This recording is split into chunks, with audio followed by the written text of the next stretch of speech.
जादुई राखी।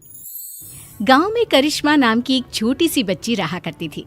करिश्मा के माँ बाप का बचपन में ही देहांत हो चुका था और करिश्मा गांव के मंदिर के पास रहा करती थी। गांव के कुछ लोग उसे 2 वक्त का खाना दे दिया करते थे और मंदिर के पुजारी जी ने उसके मंदिर में रहने और सोने की व्यवस्था कर दी थी। अरे करिश्मा बेटा, आज सुबह से इतनी उदास क्यों बैठी हो? क्या बात है बेटा? कोई बात नहीं काका, रक्षाबंधन का त्योहार आ रहा है। सब लोग अपने भाई को राखी बांधेंगे, लेकिन मैं तो दुनिया में बिल्कुल अकेली हूँ। अरे बेटा, चिंता क्यों करती हो? जिसका कोई नहीं होता उसका भगवान होता है। ऊपर वाला है ना, वो तुम्हारी मदद जरूर करेगा। लेकिन भगवान असल में थोड़ी ना होते काका, भला वो मेरी मदद कैसे करेंगे? अरे बिटिया, ऐसे नहीं कहते। भगवान तो सब जगह होते हैं और देखना, वो तुम्हारी मदद भी जरूर करेंगे। पुजारी जी के जाने के बाद करिश्मा उदास होकर मंदिर की सीढ़ियों पर बैठ गई। उसे कुछ भी समझ में नहीं आ रहा था। तभी कुछ देर बाद मंदिर में एक साधु आते हैं। क्या बात है बेटा, तुम ऐसे चुपचाप क्यों बैठी हो?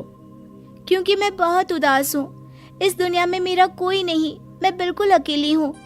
अरे, तुम्हें उदास होने की कोई जरूरत नहीं है। ये देखो, मेरे पास एक बहुत सुंदर फूल है।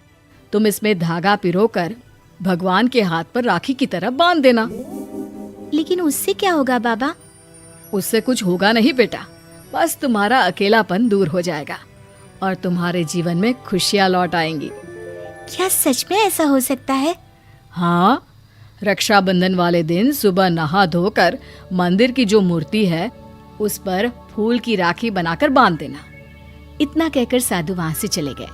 अब तो करिश्मा बस हर दिन रक्षाबंधन के दिन का इंतजार करने लगी। 2-3 दिन इसी तरह बीत गए और रक्षाबंधन आ गया। करिश्मा सुबह सुबह नहाकर उस फूल में धागा पिरोकर भगवान के मंदिर पहुंची और उसने वो राखी भगवान की मूर्ति को बांधी। ठीक उसी वक्त वहां पर करिश्मा से कुछ साल बड़ा एक लड़का आया और उसने अपना नाम किशन बताया। अरे करिश्मा, तुम्हारी राखी तो बहुत सुंदर है। क्या ऐसी राखी तुम मेरी कलाई पर भी बांध सकती हो? वो क्या है ना, मेरी कोई बहन नहीं है। लेकिन ये राखी में जो फूल लगा हुआ है वो मुझे किसी साधु बाबा ने दिया था और मेरे पास दूसरा कोई फूल नहीं है। लेकिन मुझे तो तुम्हारे हाथ की बनी हुई राखी ही चाहिए, कहीं से भी लेकर आओ। अब मैं क्या करूं? भगवान ने बड़ी मुश्किल से मेरे जीवन में किसी को भेजा है। अगर मैंने किशन को राखी नहीं बांधी तो वो नाराज होकर चला जाएगा।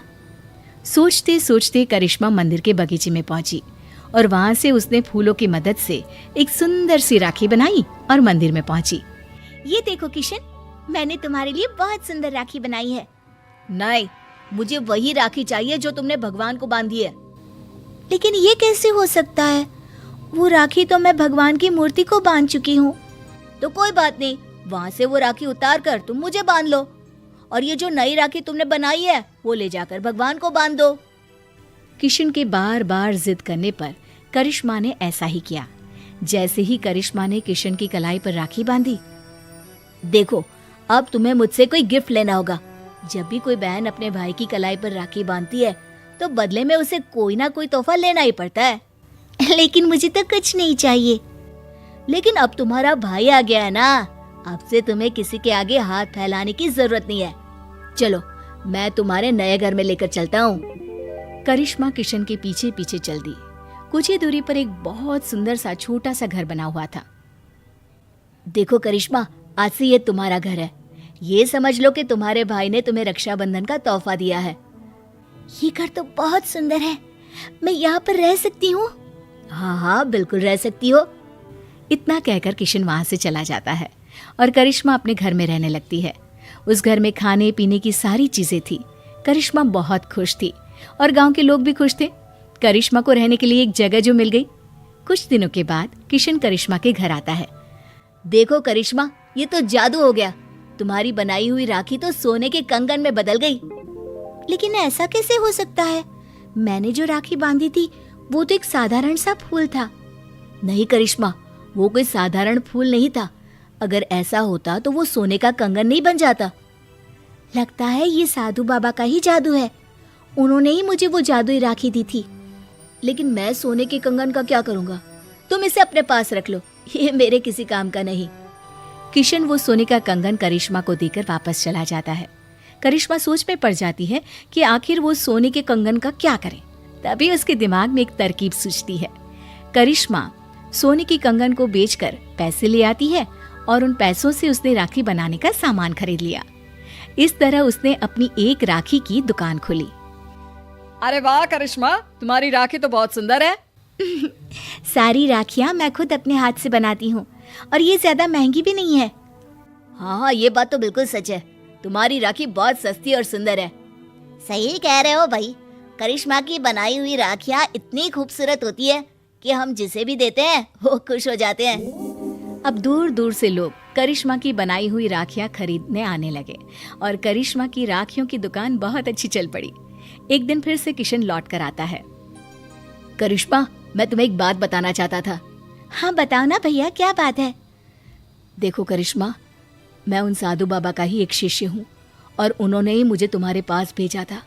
वो तुम्हारे बारे में जानना चाहते थे कि तुम कितनी ईमानदार हो, इसीलिए वो सोने का कंगन मैंने तुम्हें दिया था और तुमने उस सोने के कंगन का उपयोग एक अच्छे काम में किया है। इसलिए साधु बाबा और मैं, हम दोनों ही तुमसे बहुत खुश हैं और हम दोनों का आशीर्वाद तुम्हारे साथ है। अब आने वाले जीवन में तुम्हें किसी भी प्रकार की परेशानी का सामना नहीं करना पड़ेगा। किशन भैया, तुम्हारे जैसा भाई और साधु बाबा जैसे गुरु पाकर मेरा तो जीवन ही सफल हो गया। मेरी मदद करने के लिए बहुत बहुत धन्यवाद। आपकी दी हुई जादुई राखी ने सच में मेरा जीवन बदल दिया।